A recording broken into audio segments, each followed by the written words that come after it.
Supreme কোর্টের নির্দেশে রাজ্যের 26,000 শিক্ষকের চাকরি গিয়েছে। সম্প্রতি প্রায় 1800 দাগি শিক্ষকদের তালিকা প্রকাশ করেছে রাজ্য সরকার। একসঙ্গে 26,000 পরীক্ষার্থীর চাকরি যাওয়ায় রাজ্যের বিভিন্ন প্রান্তে বহু স্কুল শিক্ষিকা অভাবে ভুগছে।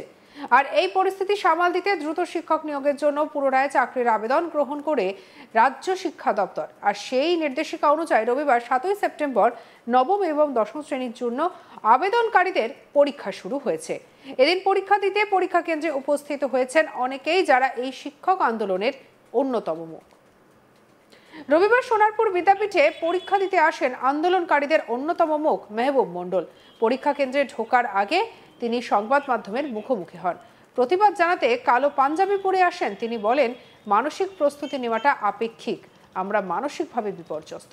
আমরা লড়াই করে নতুন করে চাকরি দেওয়াটা চাপের, সবার পক্ষে সম্ভব নয়। রাষ্ট্রীয় উদ্যোগে অসাংবিধানিক উপায়ে বিচার ব্যবস্থার মধ্যস্থতায় নিরপরাধীদের বলি দেওয়া হয়েছে। তার প্রতিবাদ জানাতেই তিনি কালো জামা পরে পরীক্ষা কেন্দ্রে এসেছেন বলে জানিয়েছেন। যারা আন্দোলনের সঙ্গে যুক্ত তাদের চাকরি পাওয়ার বিষয়টি নিয়ে আতঙ্কিত বলে জানান মেহবুব মণ্ডল। কি বলেছেন শুনব। মানসিক প্রস্তুতিটা তো খুব আপেক্ষিক, কারণ কম্পিটিটিভ পরীক্ষার ক্ষেত্রে যতই পড়ে আসা হোক সেটা নির্ভর করে সেই সময়, পরিস্থিতি আর প্রশ্নের উপরে। আর আমরা মানসিকভাবে এমনিতেই যে বিপর্যস্ততা, আমাদের মানসিক বিপর্যস্ততা আছে, সেই জায়গায় দাঁড়িয়ে সবার প্রিপারেশন যেভাবেই থাকুক না কেন, সবার পক্ষে এই লড়াই করে আবার নতুন করে চাকরির পরীক্ষায় বসে প্রিপারেশন নিয়ে পরীক্ষা দেওয়াটা খুব চাপের, খুব সংকটের। তাই যত প্রিপারেশন থাকুক, যেভাবেই থাকুক, সেটা সত্যি আমাদের জন্য অত্যন্ত সংকটের। কিন্তু সবার পক্ষে সম্ভব নয়, আমি এখনও বলছি সবার পক্ষে সম্ভব নয় সেই জায়গায় যাওয়া। আমরা কালো জামা পরে আসার কথা এই জন্য বলেছি যে যেহেতু রাষ্ট্রীয় উদ্যোগে অসাংবিধানিক উপায়ে বিচার বিভাগের মধ্যস্থতায় অপরাধীদের আড়াল করে নিরপরাধীদের বলি দেওয়ার জন্যই এই ব্যবস্থাপনা তৈরি হয়েছে।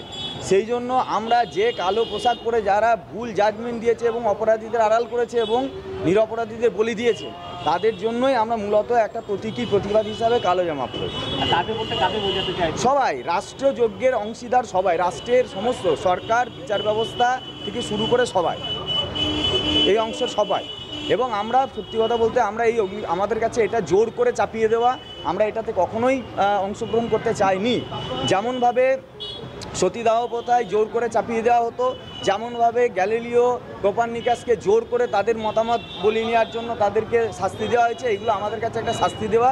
তাই এই শাস্তি দেওয়া হচ্ছে, আমাদেরকে জোর করে চাপিয়ে দেওয়া হচ্ছে চিতায়। তার জন্য আমরা এই প্রতীকী কালো পোশাক পরেই আজকে আমরা পরীক্ষা কোনো রকম কি আশঙ্কা করছেন যারা আন্দোলনের সঙ্গে যুক্ত তাদেরকে এই পরীক্ষায়? একদমই আশঙ্কা করছি যে যারা এই আন্দোলনের মধ্যে আমরা সক্রিয়ভাবে আছি, তাদেরকে কোনো না কোনোভাবে একটা তাদেরকে কিভাবে ইন্টারভিউ, ডেমনস্ট্রেশন যে জায়গাগুলো আছে সেখানে আমরা সত্যি আতঙ্কিত, আগে থেকেই আতঙ্কিত।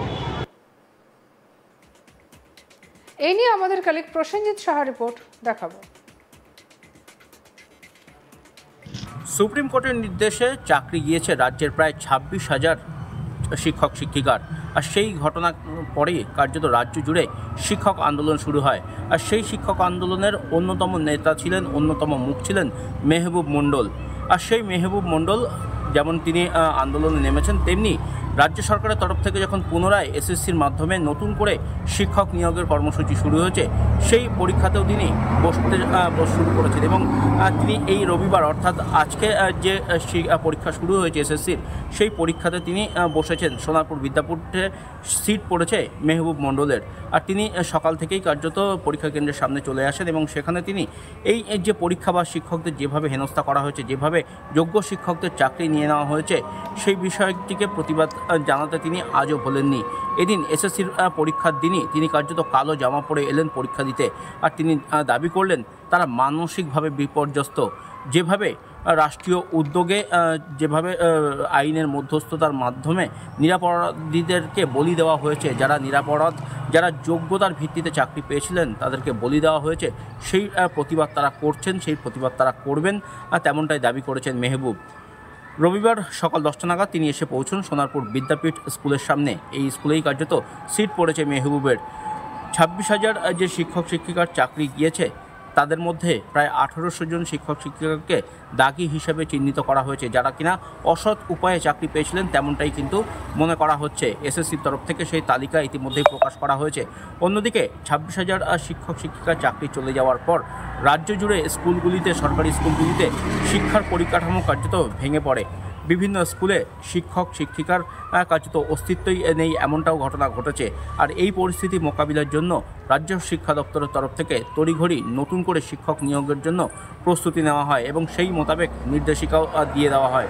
সেই নির্দেশিকা অনুযায়ী নবম ও দশম শ্রেণীর শিক্ষক শিক্ষিকাদের যে পরীক্ষা সেটা এই রবিবার শুরু হয়েছে। সকাল 10টা থেকে পরীক্ষা কেন্দ্রের সামনেই কার্যত ভিড় করেছেন পরীক্ষার্থীরা। দুপুর 12টা থেকে পরীক্ষা শুরু হয়েছে, 1.5 ঘন্টার পরীক্ষা, এবং সেই পরীক্ষা দিতে হাজার হাজার মানুষ তারা কিন্তু আজ এসেছেন পরীক্ষা কেন্দ্রের সামনে। দক্ষিণ 24 পরগনা জেলায় যেমনটা জানা যাচ্ছে প্রায় 30টি পরীক্ষা কেন্দ্রে 16,000-এরও বেশি পরীক্ষার্থী তারা পরীক্ষা দিচ্ছেন এবং সেই পরীক্ষা কেন্দ্রগুলির সামনে সকাল থেকেই ভিড় লক্ষ্য করা গিয়েছে। আর তেমনি এই মেহবুব মণ্ডলের মতো যারা প্রতিবাদ করেছিলেন, যারা শিক্ষকদের যে চাকরি চলে গেছে, যে বেআইনিভাবে তাদের চাকরি ছিনিয়ে নেওয়া হয়েছে, তাদেরকে বরখাস্ত করা হয়েছে, তাদের যে চাকরি সেটা বাতিল করে দেওয়া হয়েছে, সুপ্রিম কোর্টের নির্দেশে তাদের চাকরি বাতিল হয়েছে। তাদের দাবি ছিল যে যারা যোগ্য তাদের চাকরি ফিরিয়ে দেওয়া হোক, কিন্তু শেষ পর্যন্ত সেই দাবিও নস্যাৎ হয়েছে। নতুন করে পরীক্ষায় কার্যত সকলকেই বসতে হচ্ছে, আর সেই পরীক্ষা দিয়ে যখন নতুন করে চাকরি পেতে হবে, তাই মেহবুবের মতো যারা আন্দোলন করেছিলেন তারাও কিন্তু সেই পরীক্ষায় বসাটাই শ্রেয় বলে মনে করেছেন। আর তাই এই প্রথম পরীক্ষার দিনই কার্যত পরীক্ষায় বসলেন মেহবুব মণ্ডল। দক্ষিণ 24 পরগনার সোনারপুর বিদ্যাপীঠে সিট পড়েছে মেহবুবের, সেখানে তিনি পরীক্ষা দিতে আসেন এবং সংবাদ মাধ্যমের মুখোমুখি হন। তিনি বলেন তারা মানসিকভাবে বিপর্যস্ত। তিনি আরও আশঙ্কা প্রকাশ করেছেন যে যারা এই আন্দোলনের সাথে জড়িত ছিল, অর্থাৎ তার মতো যারা রয়েছে, যারা এই শিক্ষকদের ন্যায্য পাওনার দাবিতে আন্দোলন করছিলেন, তারা আদৌ চাকরি পাবেন কিনা তা নিয়ে কিন্তু যথেষ্ট সন্দেহ প্রকাশ করেছেন তিনি। এবং মেহবুব দাবি করছেন এই যে পরীক্ষাটা হচ্ছে এটা যেন অন্তত ঠিকভাবে হয়, সঠিক পদ্ধতিতে হয়। এবার যে নিয়োগ হবে সেখানে যেন স্বচ্ছতা বজায় থাকে, যাতে কিনা যারা চাকরির জন্য আবেদন করছেন বা পরীক্ষা দিতে বসেছেন তারা যাতে যোগ্যতার ভিত্তিতে নিজেদের চাকরি পান, সেই দাবিও তিনি করেছেন। আমরা জানি যে কিভাবে দুর্নীতি হয়েছে এসএসসিতে, আর তারপরে এবারে যারা যোগ্য শিক্ষক তারা এবারে পরীক্ষায় বসলেন এবং তাদের ভবিষ্যতে তাদের এবারে ভাগ্য নির্ধারণ করছে এই পরীক্ষার ওপরে। তাদের চাকরি তারা আবারও ফিরে পাবেন কিনা বা এই পরীক্ষায় তারা প্রত্যেকে উত্তীর্ণ হতে পারবেন কিনা, সেই যোগ্য শিক্ষকদের বর্তমানে ভাগ্য যেন একেবারে ঝুলে রইল। তবে এই পরীক্ষার পরে রেজাল্ট বেরোলে পরে দেখা যাবে পরবর্তীকালে ঠিক কী হয়। অবশ্যই সেই আপডেটের জন্য সঙ্গে রাখুন আজ তাক বাংলাকে, সাবস্ক্রাইব করুন।